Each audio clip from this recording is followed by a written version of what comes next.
May mga gabi talagang hindi mo maiwasang mapaisip kung totoo nga ba ang mga kwentong kinagisnan natin, mga alamat, mga kwentong aswang, o mga nilalang na matagal nang itinuturing na katang-isip lang.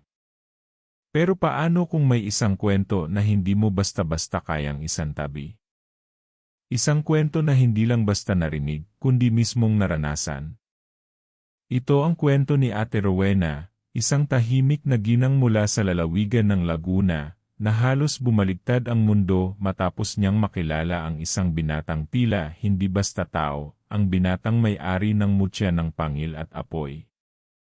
Ayon sa mga matatanda sa kanilang lugar, may isang mutyang itinatago sa loob ng kagubatan ng pangil, isang hiyas na pinag-aagawan ng mga nilalang na hindi mo gugustuhing makasalamuha. Ang sinumang magmay-ari nito ay magkakaroon ng hindi masukat na lakas, kapangyarihang hindi kayang pantayan ng kahit anong dasal o orasyon. Pero hindi basta-basta na ibibigay ang mutyang iyon. Pinipili nito ang taong karapat-dapat, o mas tamang sabihin, ang nilalang na kayang dalhin ang bigat ng kanyang lihim. Si Ate Rowena ay isang simpleng tindera sa palengke, kilala sa kanilang barangay bilang masayahin at madaling lapitan. Walang kaalam-alam sa madilim na lihim na unti-unting bumabalot sa paligid ng kanilang lugar. Hanggang sa isang araw, isang lalaking hindi niya kilala ang dumaan sa kanyang pwesto. Mapungay ang mata, maputla ang balat, at tila may kung anong misteryong bumabalot sa kanya. Hindi ito ordinaryong binata. May kakaibang dating. Tahimik, pero sa bawat tingin, tila sinisilip ang kaluluwa mo. Nagsimula ang lahat sa simpleng pakikipagkwentuhan. Sabi ng binata, matagal na kitang pinapanood. Akala ni Rowena ay biro lang iyon. Pero habang lumilipas ang mga araw, mas lalo siyang binabagabag ng presensyang hindi niya maipaliwanag. Sa tuwing papalapit ang dilim, nararamdaman niyang may nakatingin sa kanya, may sumusunod sa kanya, kahit wala namang tao sa paligid. Tila may multo ng nakaraan na pilit bumabalik. Hanggang sa isang gabing walang buwan, naabutan siya ng binata sa gitna ng daan pauwi. Walang tao, tahimik ang paligid, at malamig ang simoy ng hangin. Doon niya nalaman ang totoo, na ang binata ay hindi ordinaryong nilalang. Isa siyang binatang may-ari ng mutya, tagapag-ingat ng apoy na kayang tumupok sa kahit sinong may masamang balak. Pero ang mas nakakakilabot, hindi siya ang hinahanap ng mutya. Si Rowena ang tinatawag nito. Simula noon, nagbago ang lahat. Nagsimulang maglabasan ang mga hayop sa kabubatan, mga asong itim na may pulang mata, mga ibong hindi kilala sa kahit anong aklat. May mga ungol sa gabi, may mga aninong dumaraan sa mga bintana. At sa bawat gabi, ang binatay muling nagpapakita, minsan sa panaginip, minsan sa aktwal. Hindi para takutin, kundi para paalalahanan siya, may gising sa loob mo, Rowena. At oras na para mong buksan. Pero anong klaseng gising ito? At bakit siya? Ano ang koneksyon niya sa mutya, sa apoy, sa binatang ito? Habang mas lumalalim ang gabi, mas lumilinaw ang isang bagay, hindi siya basta tao. May dugo siyang hindi niya naintindihan, may pangakong matagal nang kinalimutan. At ngayon, bumabalik ang lahat. Isa siyang bahagi ng isang mas malaking mundo. Isang mundo ng mga nilalang na pilit itinatago sa likod ng normal na buhay. Isang mundo ng mga aswang, ng mga tagapagbantay, at ng mutyang may lakas na kayang magligtas, o kayang wasakin ang lahat. Hindi niya alam kung kakampi ba o kaaway ang binata. Hindi rin niya alam kung paano siya lalaban sa isang gyerang hindi niya naman sinimulan. Pero isa lang ang sigurado, hindi na siya makakabalik sa dating siya. At sa bawat hakbang niya patungo sa katotohanan, mas lalong nagiging madilim ang daan. Ito ang simula ng kwento ni Rowena. Isang kwentong hindi mo na maiwawaksi sa isipan mo. Kaya kung handa ka ng tuklasin ang mundo sa likod ng mga alamat, manatili ka. Dahil ang susunod na mangyayari ay hindi mo inaasahan. Simula nung gabing kinausap siya ng binata sa gitna ng daan, hindi na naging normal ang araw-araw ni Rowena. Kahit anong pilit niyang bumalik sa dati, magbenta ng gulay, makipagkwentuhan sa mga suki, tumawa sa simpleng bagay, hindi niya matanggal sa isipan ang mga salitang binitawan nito. Ikaw ang tinatawag. Paulit-ulit iyon sa kanyang isipan, parang sirang plaka na hindi niya mapatigil. Kahit hindi niya maintindihan kung ano ang ibig sabihin, ramdam niya sa kaibuturan ng kanyang katawan na may malalim na katotohanan sa likod ng lahat. Minsan, habang naglalakad siya pauwi, napansin niyang parang laging may sumusunod sa kanya. Hindi ito basta pakiramdam lang. Mayabag sa damuhan, may kaluskos sa likod ng mga puno. Pero paglingon niya, wala naman. Madalas niya rin maramdaman na malamig ang paligid kahit tirik ang araw. Minsan may amoy na parang nasusunog na dahon, kahit wala namang apoy o usok. Tila may presensyang hindi mo makikita, pero tiyak mong naroroon. Sa pagdaan ng mga araw, unti-unti na ring nababago ang katawan ni Rowena. Minsan bigla siyang nagigising sa gabi, pawis na pawis, kahit malamig ang hangin. Ang kanyang mga mata, minsan parang mas malinaw ang nakikita sa dilim kaysa sa liwanag. May isang gabi pa nga na nakita niyang malinaw ang isang pusa sa ibabaw ng bubong ng kapitbahay, kahit halos itim na ang paligid. Ang mas ikinagulat niya, nang tumingin ang pusa sa kanya, para bang alam nitong pinagmamasdan siya. Tila ba may ugnayan silang hindi niya maintindihan? Hindi na rin normal ang kanyang mga panaginip. Sa kanyang pagtulog, palagi siyang dinadala sa isang lugar na hindi niya pa nakikita sa totoong buhay. Isang masukal na kagubatan, may ilog na kulay dugo, at sa gitna, isang malaking bato na tila altar. Palaging nandoon ang binata, nakaupo, tahimik, at laging nakatingin sa kanya na parang may inaasahan.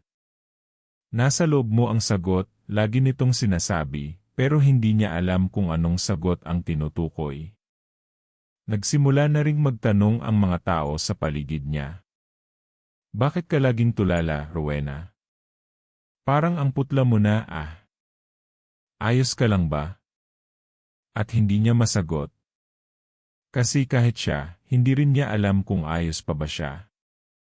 Ang dating simpleng buhay ay napalitan ng walang tigil na tanong, takot, at mga pangyayaring hindi niya kayang ipaliwanag. Isang araw, pinuntahan siya ni Mang Celso, ang matandang albularyo sa barangay. Hindi raw niya sinasadya, pero may nakita siya sa mata ni Rowena habang dumadaan ito sa palengke. May ilaw sa loob mo, sabi ng matanda. At hindi ito basta liwanag. Ito'y apoy. Kinilabutan si Rowena. Paano nalaman ni Mang Celso? Hindi pa niya ikinukwento kahit kanino ang tungkol sa binata, sa mutya, o sa mga kakaibang nararamdaman niya.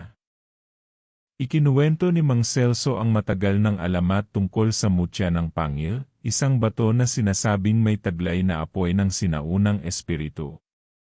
Ayon sa kwento, isang diwata ang nag-ingat nito noong unang panahon. Pero nang magulo ang mundo dahil sa kasakiman ng tao at ng mga nilalang na gutom sa kapangyarihan, itinago ang mutya sa pinakaliblib na parte ng kagubatan. At mula noon, pinili nitong mamuhay sa loob ng katawan ng isang nilalang. Hindi basta tao. Isang tagapagmana. Isang tagapagdala ng apoy. Maraming sumubok hanapin ang mutya, patuloy ni Mang Celso. Pero hindi ito basta hinahanap. Ito ang mismong lumalapit kapag may panganib na parating. Dito napaisip si Rowena. Panganib? Anong klaseng panganib? At bakit siya? Sa kalagitnaan ng lahat ng ito, hindi na niya naririnig ang binata. Sa panaginip man o sa totoong buhay, tila nawala ito bigla. Pero ang kakaibang presensya ay nananatili. At isang gabi, habang nasa loob siya ng bahay, narinig niya ulit ang boses nito, hindi mula sa labas, kundi mula sa loob ng sarili niya. Mahinahon pero malinaw, nagsisimula na sila. Kailangan mo nang pumili. Hindi niya alam kung sino ang sila. Pero mula sa labas ng bintana, nakita niya ang mga aninong gumagalaw sa dilim. Hindi tao. Hindi hayop.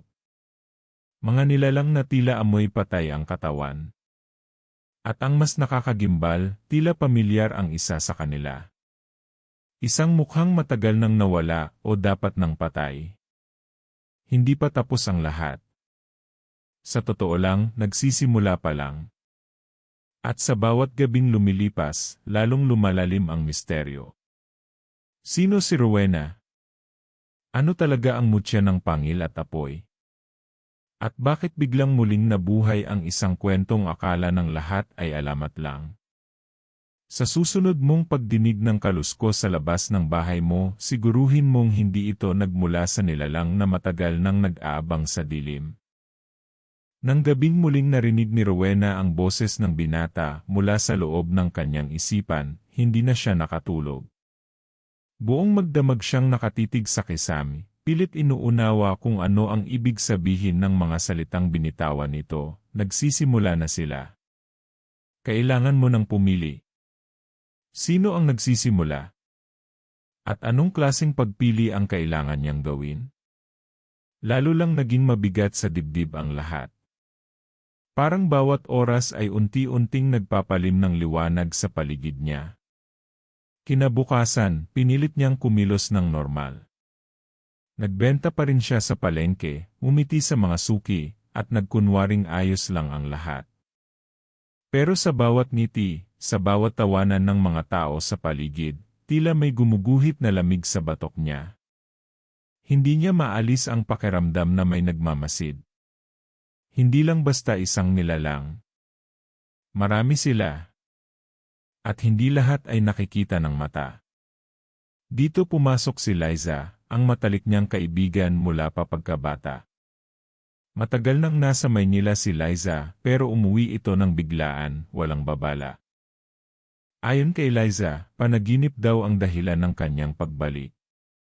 Paulit-ulit niyang napapanaginipan si Rowena, nakahandusay, duguan, nasa gitna ng kagubatan, at paligiran ng mga nilalang na hindi niya maipaliwanag. Para raw itong mga tao, pero may pakpak, may matutulis na kuko, at mga matang pula. Ang pinaka-nakakagimbal sa lahat, sa panaginip daw ni Liza, si Rowena ay nakasuot ng puting bestida, at hawak ang isang mutyang may apoy na kulay kahel.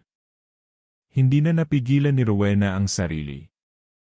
Ikinuwento niya lahat kay Liza. Lahat ng kakaibang nangyari mula nang dumating ang binata, ang mga panaginip, ang boses, at ang pakiramdam na hindi na siya ang dating siya. Sa halip na magtaka, tahimik lang si Liza. At pagkatapos ng ilang minutong katahimikan, bigla niyang sinabi, "Alam kong darating to. At hindi aksidente ang panaginip ko. Kasi isa rin ako sa mga tagapangalaga noon. Pero pinili kong tumalikod." Nagulat si Rowena. Tagapangalaga? Tulad ng binata. Tumango si Liza. Pero babae ako. At wala akong mutya. Pero may kakayahan akong makita ang koneksyon sa pagitan ng tagapagdala ng apoy at ng mga nilalang na gustong agawin ito. Kaya ako bumalik. Kasi hindi ka naligtas. At hindi lang ikaw ang nasa panganib. Habang lumalalim ang usapan nila, unti-unting nabubuo sa isip ni Rowena ang larawan ng isang mundo na matagal nang tinatago sa mga karaniwang tao.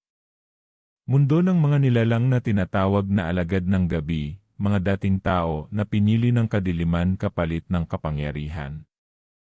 Matagal na raw silang naghahanap ng bagong tagapagdala ng mutya, para maagaw ito at gamitin sa layuning sirain ang balanse sa pagitan ng liwanag at dilim.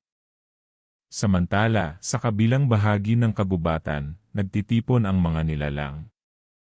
Isa sa kanila ay si Apong Tandang, isang dating albularyo na isinumpa ng apoy ng mutya matapos niyang tangkaing gamitin ito para sa pansariling kapangyarihan.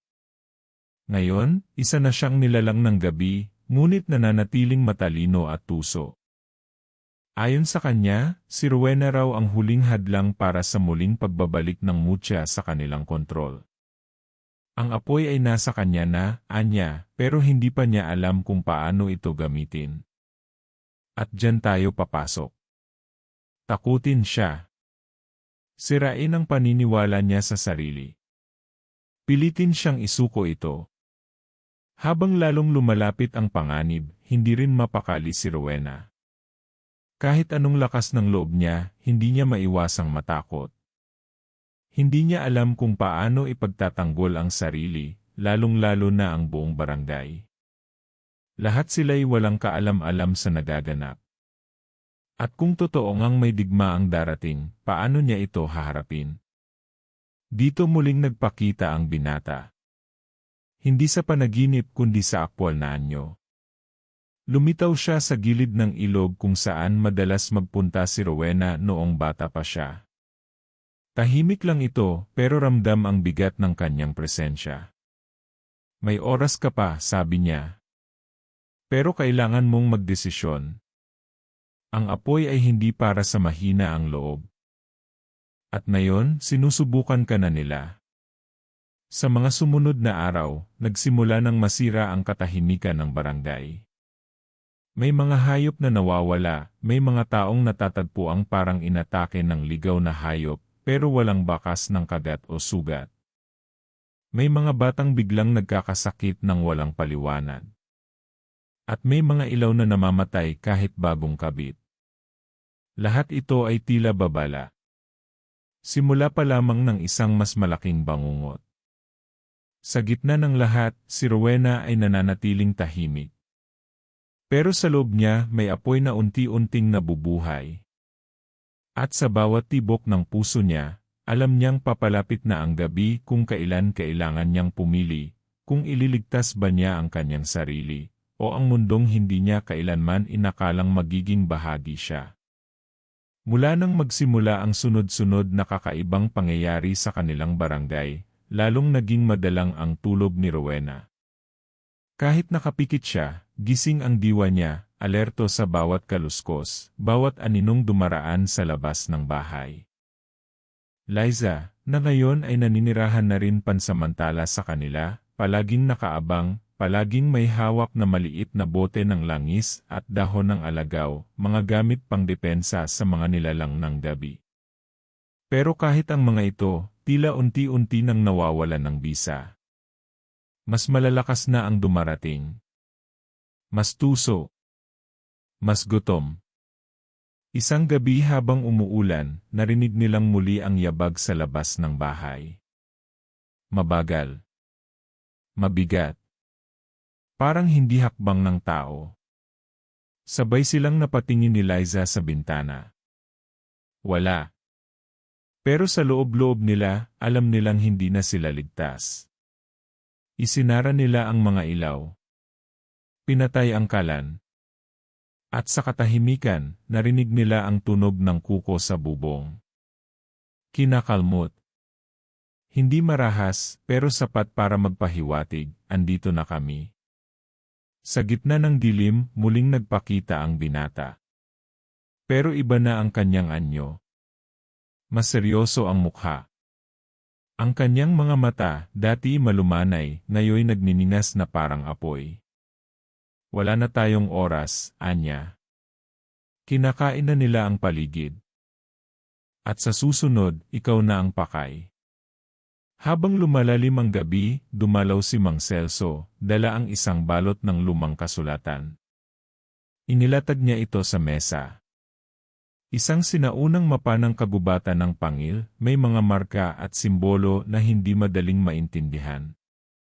Ayon sa kanya, may isang lugar sa gitna ng gubat, isang sinaunang altar, kung saan isinilang ang mutya ng pangil at apoy.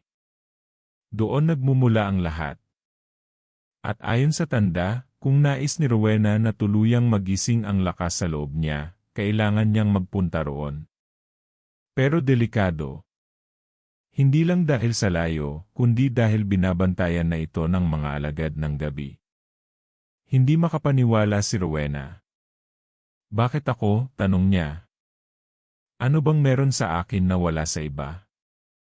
Pero kahit paulit-ulit niya itong itanong, wala ni isa sa kanila ang makasagot ng tiyak. Tanging isang bagay ang malinaw, siya ang pinili ng mutya. At sa pagpili nito, may kapalit, buhay, dangal, at katotohanang maaaring bumago sa buong pagkatao niya. Kinabukasan, habang pinaplano ang pagpunta sa altar, dumating si Elena, isang matandang babae na dating kilala sa barangay bilang tahimik at mapag-isa. Ngayon ay pilay, mahina, at may hawak na baston. Ngunit sa kabila ng anyo niya, may kakaibang liwanag sa kanyang mga mata. Hindi kayo makakarating ng ligtas kung wala kayong gabay, sabi niya.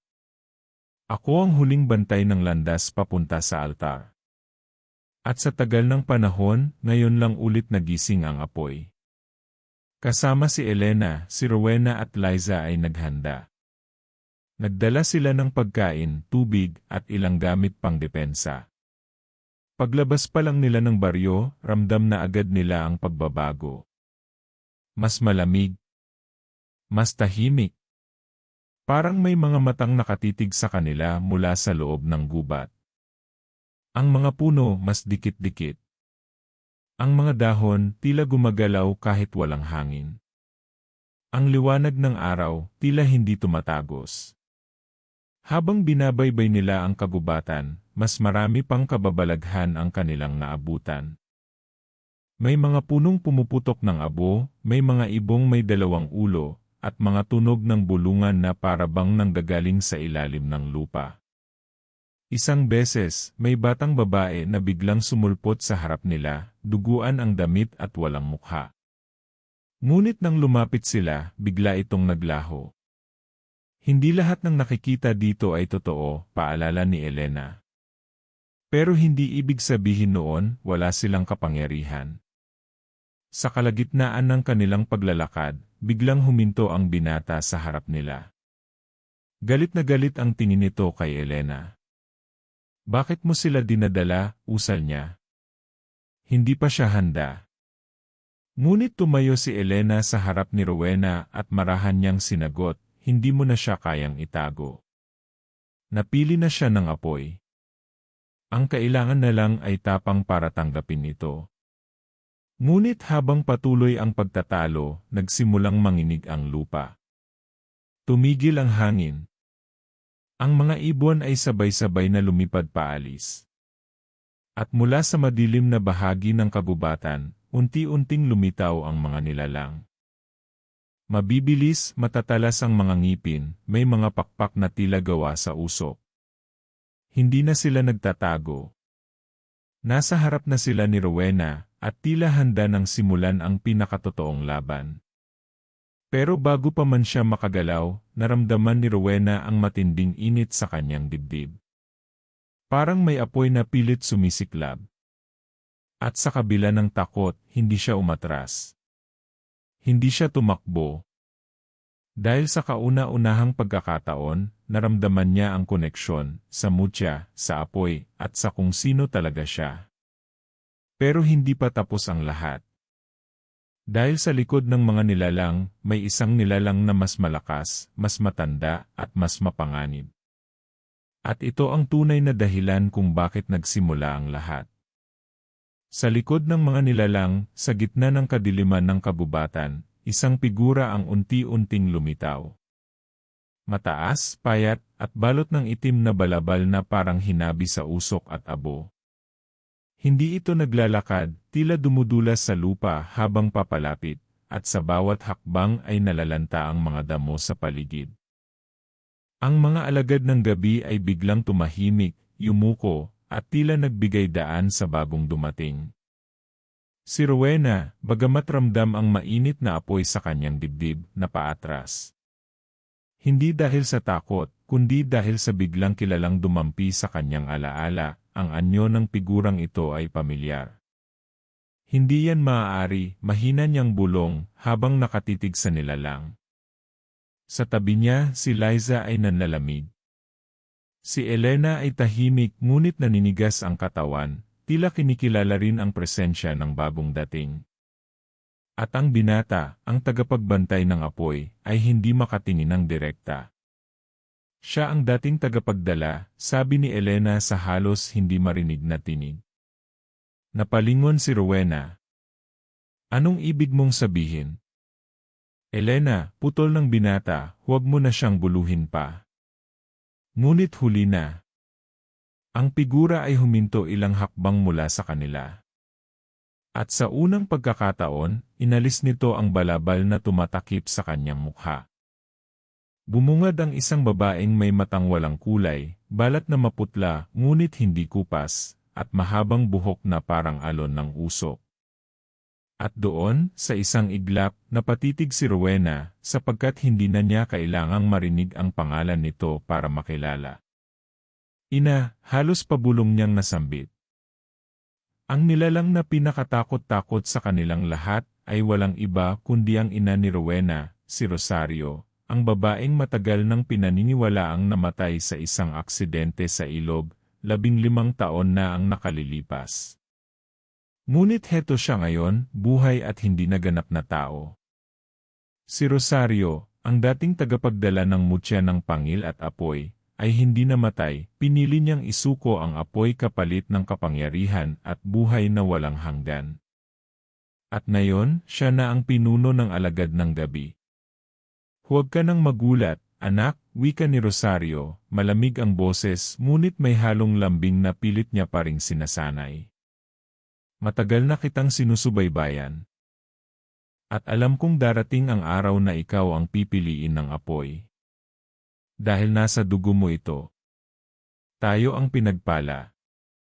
Ngunit hindi iyon ang mensaheng inaasahan ni Rowena.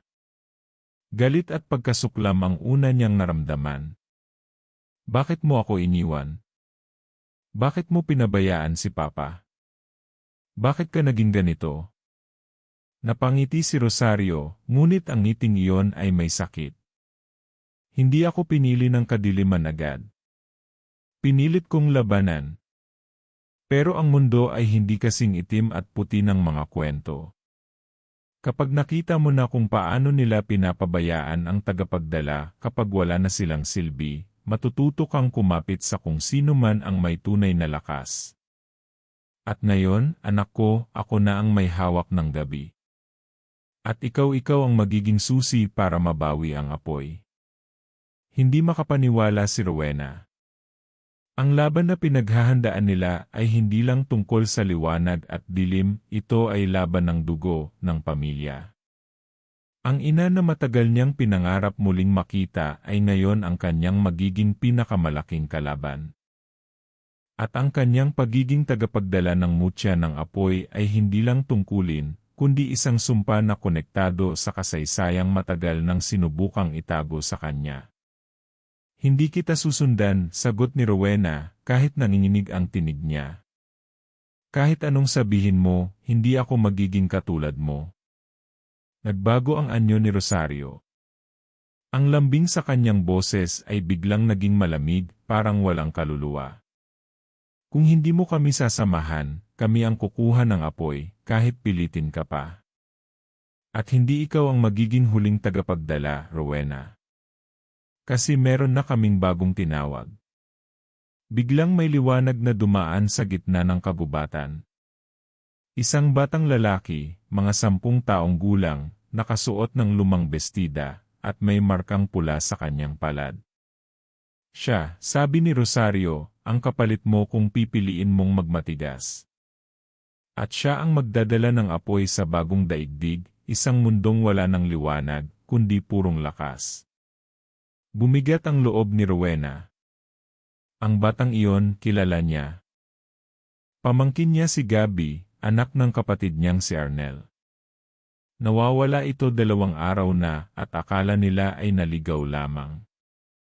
Ngayon, hawak na siya ng alagad ng gabi. Isa ng bihag sa madilim na plano ng kanyang ina. Hindi na lang sarili niya ang kailangan niyang ipaglaban. Ngayon, pati ang pamilya niya, ang kabataan, at ang kinabukasan ng barangay ay nakasalalay sa susunod niyang hakbang. Ngunit paano kung hindi sapat ang apoy sa loob niya para labanan ang sariling dugo? At paano kung ang lakas ng kadiliman ay hindi galing sa galit kundi sa pagmamahal na pilit binubuhay sa maling paraan? Sa ilalim ng mga naglalakihang punong itim ang sanga, sa harap ng mga matang pulang naghihintay, ang tanong ay lumulutang sa hangin, pipiliin ba niya ang liwanag, kahit ang kalaban ay ang taong una niyang minahal? Tumibok ng malakas ang puso ni Rowena habang nakatitig sa ina niya ngayon ay pinuno na ng alagad ng gabi. Ang dating pagmamahal at pananabik sa muling pagkikita nila ay napalitan ng lungkot at bigat. Nasa harap niya si Gabi, hawak ng mga nilalang, at alam niyang hindi na siya maaaring magdalawang isip pa. Hindi lang ito laban para sa mutya ng pangil at apoy, kundi laban para sa mga mahal niya, para sa mga inosenteng nadadamay sa kasakiman ng kapangyarihan. Bitawan mo siya, mariing utos ni Rowena habang muling sumiklab ang apoy sa kanyang mga palad.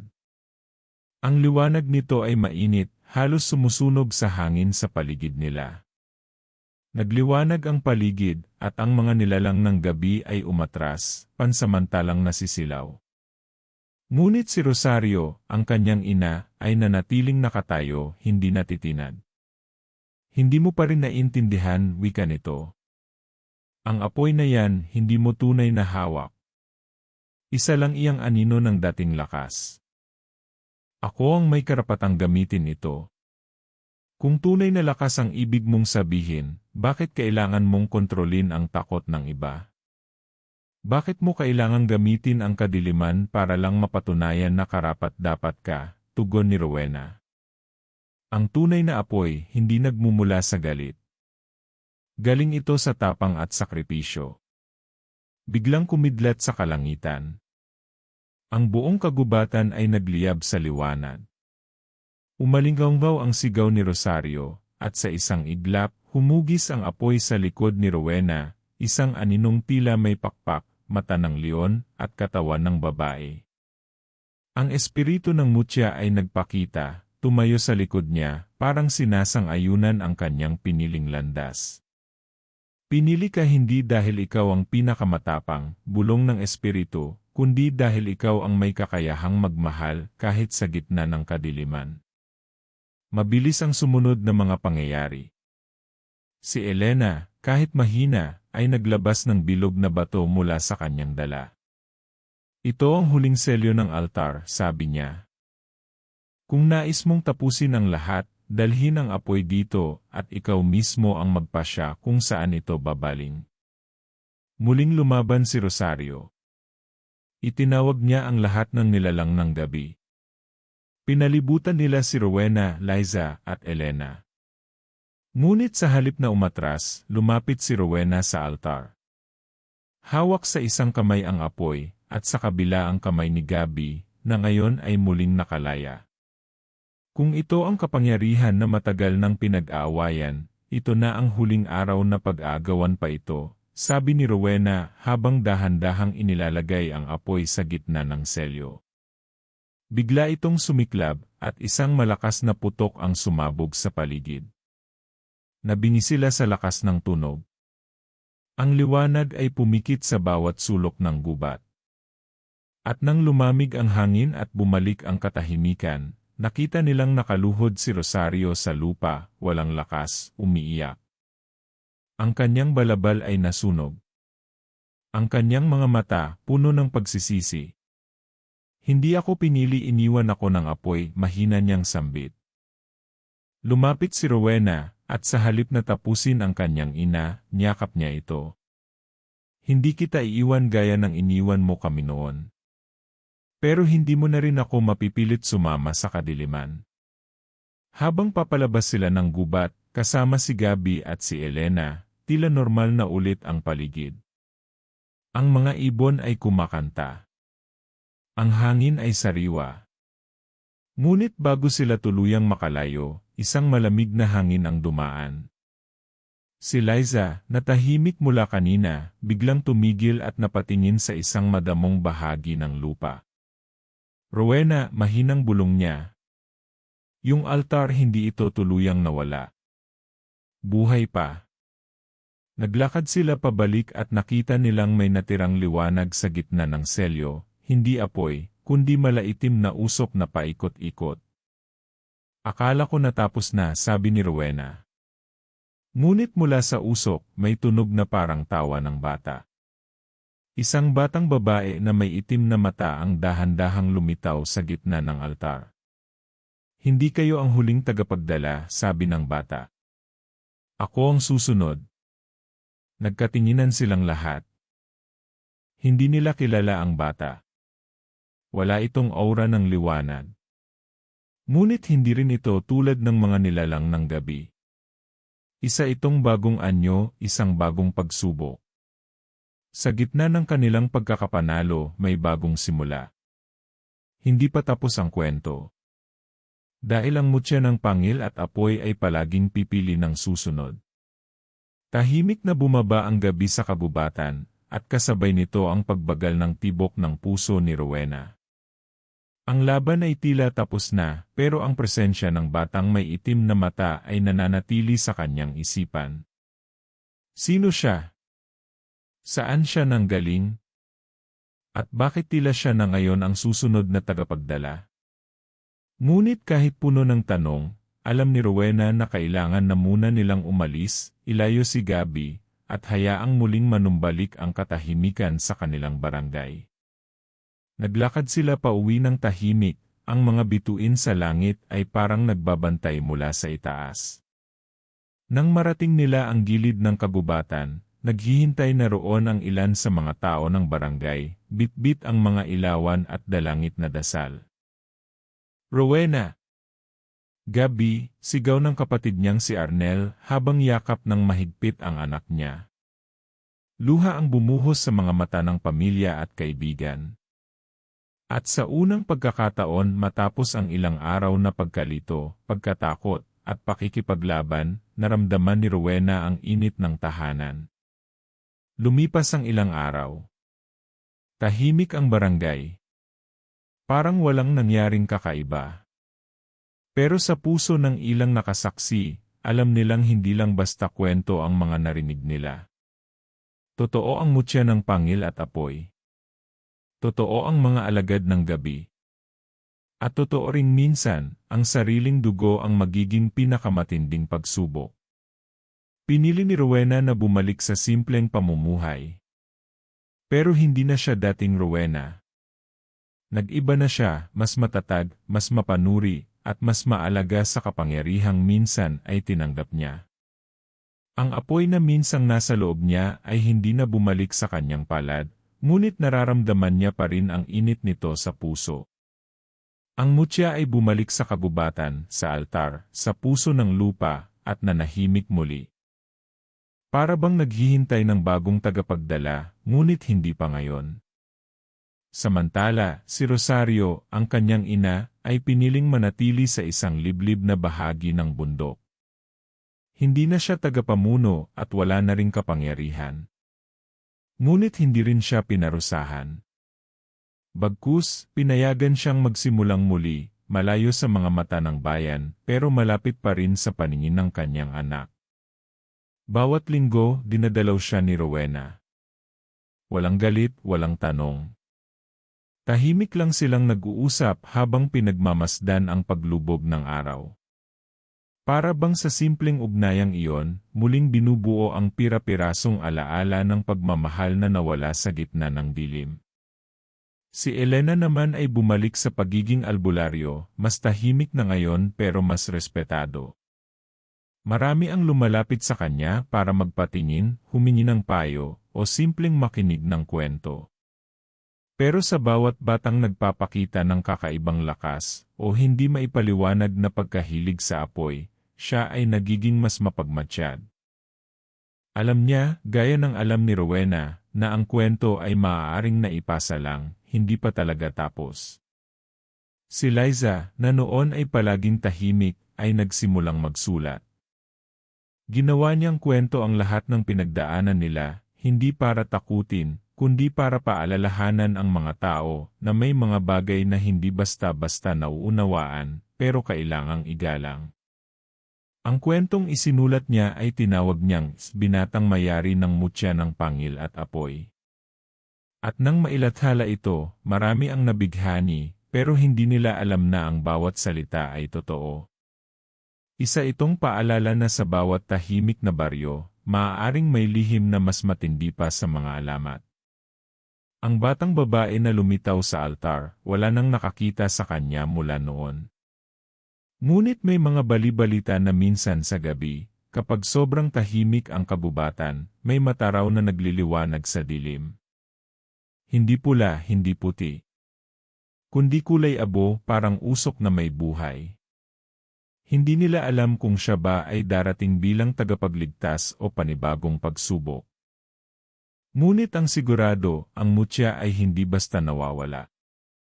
Ito ay lumilipat, sumusubok, at naghihintay ng tamang oras. At sa huli, natutunan ni Rowena ang pinakamahalagang bagay. Hindi sa kapangyarihan na susukat ang halaga ng isang tao, kundi sa mga desisyong ginagawa niya, lalo na sa gitna ng takot at pangamba. Hindi mo kailangang maging tagapagdala ng apoy para ituloy ang liwanag. Minsan, sapat na ang pagtindig, ang paninindigan, at ang pagmamahal, kahit kanino pa ito magmula. At sa dulo ng lahat, habang nakatingala siya sa langit, tanong lang ang naiwan sa kanyang isipan, kapag dumating muli ang araw na pipili ang mutya, handa ba tayong lahat? Ang kwento ay tila tapos na. Pero sa mundo ng mga lihim, alamat, at aswang laging may bagong simula.